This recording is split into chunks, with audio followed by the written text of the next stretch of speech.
दोस्तों ये है निखिल कामत जो कि YouTube पर एक पॉडकास्ट चलाते हैं और ये और इनके भाई नितिन कामत फाउंडर हैं जीरोधा कंपनी के, जो कि एक स्टार्टअप है। और ये कोई नॉर्मल स्टार्टअप नहीं है, क्योंकि हमारे देश में अगर आप देखेंगे तो टोटल 1 लाख से भी ज्यादा स्टार्टअप्स हैं। और अगर आप इन स्टार्टअप्स की रैंकिंग बनाएंगे तो जो स्टार्टअप नंबर 1 पर आता है उसका नाम है जीरोधा। क्योंकि सबसे पहले तो जीरोधा एक यूनिकॉर्न स्टार्टअप है, यानी कि एक ऐसा स्टार्टअप जिसकी मार्केट वैल्यूएशन $1 बिलियन से ज्यादा है। पर जहाँ ज्यादातर स्टार्टअप लॉस मेकिंग है, वहीं जीरोधा हर साल प्रॉफिट करता है, और कोई 100-200 करोड़ का प्रॉफिट नहीं, बल्कि पूरे 2900 करोड़ का प्रॉफिट। और इससे भी बड़ी बात यह है कि इन्होंने आज तक $1 भी रुपए की एक्सटर्नल फंडिंग नहीं ली है, यानी कि ये पूरे के पूरे बूट स्ट्रैप्ड स्टार्टअप है। इन्होंने जो प्रॉफिट कमाया उसी को इन्होंने अपनी कंपनी में री इन्वेस्ट किया और उसी से कंपनी की ग्रोथ करी। और ये साथ ही साथ कोई बहुत ज्यादा मार्केटिंग में भी खर्च नहीं करते, यानी कि टेक्निकली कहा जाए तो ये दोनों भाई हर साल 1400 करोड़ रुपए कमाते हैं।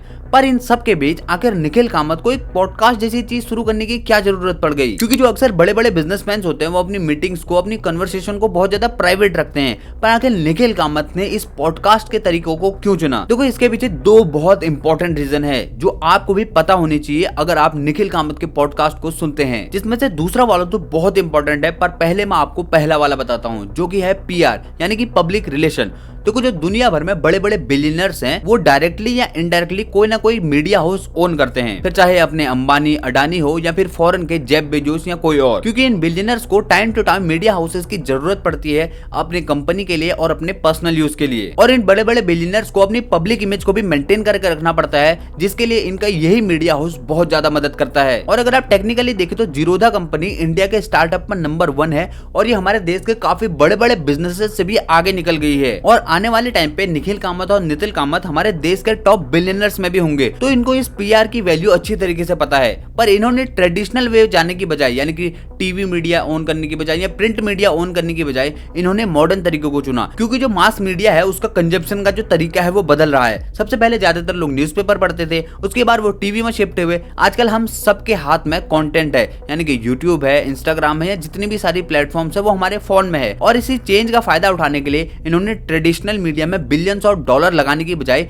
इन्होंने मॉडर्न मीडिया को चुना, यानी कि कंटेंट को। अब आप सोचिए निखिल कामत का जो ये चैनल है इसमें 1 मिलियन सब्सक्राइबर हैं, और अगर फ्यूचर में कभी भी निखिल कामत कोई अनाउंसमेंट करना चाहते हैं या फ्यूचर में कोई नई चीज करना चाहते हैं, कोई नए बिजनेस में एक्सपेंड करना चाहते हैं, या अगर उनके ऊपर किसी भी तरीके की प्रॉब्लम आती है, तो वो इस चैनल के थ्रू अपने पॉइंट को रख सकते हैं और उनको पहले ही क्लिक में 1 मिलियन की ऑर्गेनिक रीच मिल जाएगी। और इसके बाद तो उनके पास इतना पैसा है कि वो इस रीच को और ज्यादा बढ़ा सकते हैं। और जीरोधा के को-फाउंडर्स इस बदलते हुए शिफ्ट में कंटेंट को इतनी ज्यादा इंपॉर्टेंस देते हैं कि आपको YouTube में बहुत सारे बड़े बड़े फंडेड चैनल मिल जाएंगे जो कि निखिल कामत और नितिन कामत की तरफ से फंड हो रखे हैं, और वो YouTube पर कंटेंट बनाते हैं। जिसमें से एक बहुत बड़ा एग्जांपल तो अपने थिंक स्कूल भाई का है, जिनका हिंदी चैनल पूरा का पूरा स्पॉन्सर्ड है जीरोधा की तरफ से। इसके अलावा 2-3 और बहुत बड़े बड़े चैनल्स हैं जिनमें जीरोधा ने इन्वेस्ट कर रखा है। तो यहाँ से आपको ये तो पता लग गया होगा कि जो बिलियनर्स है उनको PR की जरूरत होती है, और निखिल कामत और नितिन कामत ने ट्रेडिशनल वे जाने की बजाय एक मॉडर्न तरीके को चुना, जिसमें शायद ROI सबसे ज्यादा है। तो अब जानते हैं इसका दूसरा कारण जो कि सबसे ज्यादा इंपॉर्टेंट है। देखो जो बड़े बड़े बिलियनर्स होते हैं वो जब अपनी कंपनी से प्रॉफिट कमाते हैं तो उनके पास 2 चॉइसेस होती है।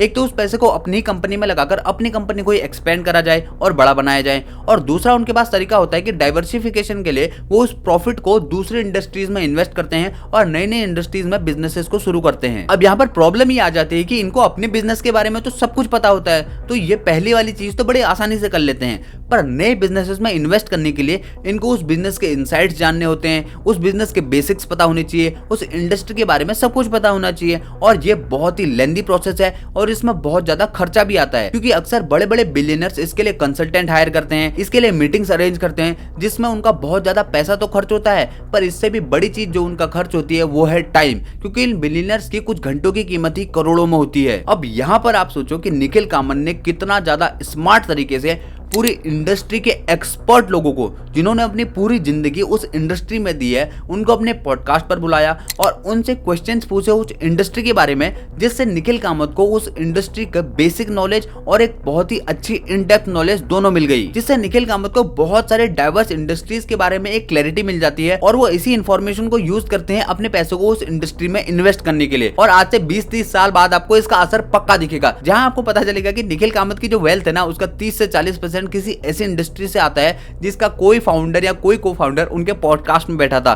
जो उनको उस इंडस्ट्री के बारे में नॉलेज देके गया था। और इस चीज को आप ऑब्जर्व कर सकते हैं उनके पॉडकास्ट में, क्योंकि जो उनके क्वेश्चंस होते हैं ना वो कोई हाई फाई क्वेश्चन नहीं होते, वो बिल्कुल बेसिक क्वेश्चन होते हैं। वो बिल्कुल रूट लेवल पे जाके छोटी छोटी चीजें जानना चाहते हैं हर एक इंडस्ट्री के बारे में, ताकि वो अपने दिमाग में उस इंडस्ट्री के बेसिक्स को क्लियर कर सकें। और ये था दूसरा रीजन निखिल कामत की पॉडकास्ट के पीछे। और देखो कैसे उन्होंने काफी स्मार्टली अपने दोनों ही चीजों को बैलेंस कर लिया और एक ही इन्वेस्टमेंट से अपने दोनों ऑब्जेक्टिव फुलफिल कर लिए। यही होती है एक स्मार्ट आदमी की पहचान। वैसे अगर आप निखिल कामत का पॉडकास्ट कंज्यूम करते हैं तो ये किसी मिनी MBA से कम नहीं है, क्योंकि जितनी नॉलेज निखिल कामत को मिल रही है उतनी ही नॉलेज हमें भी तो मिल रही है। तो हम सबको भी इस पॉडकास्ट से मैक्सिमम आउटकम निकालना चाहिए, क्योंकि वरना इन्हीं लेक्चर्स के लिए लोग लाखों रुपया देते हैं और IIM जैसे बड़े इंस्टीट्यूट में जाते हैं, और हम सबको निखिल कामत की वजह से ये अपॉर्चुनिटी घर बैठे बैठे मिल रही है। तो यही तो कारण है जो मुझे लगता है कि बहुत इंपॉर्टेंट है। इसके अलावा कोई और पॉइंट है तो उसको मुझे कमेंट्स में बताइए। और अगर आप फ्यूचर की इंडस्ट्री यानी कि सेमीकंडक्टर इंडस्ट्री के बारे में इन डेप्थ जानना चाहते हैं तो आप इस वीडियो को देख सकते हैं, जिसमें मैंने सेमीकंडक्टर इंडस्ट्री के बारे में पूरे बेसिक से समझाया है। वीडियो अच्छा लगा तो वीडियो को लाइक कर दीजिए, एक सब्सक्राइब कर दीजिए और एक प्यारा सा कमेंट मेरे लिए कर दीजिए। मैं मिलता हूं आपसे ऐसी किसी और वीडियो में, तब तक के लिए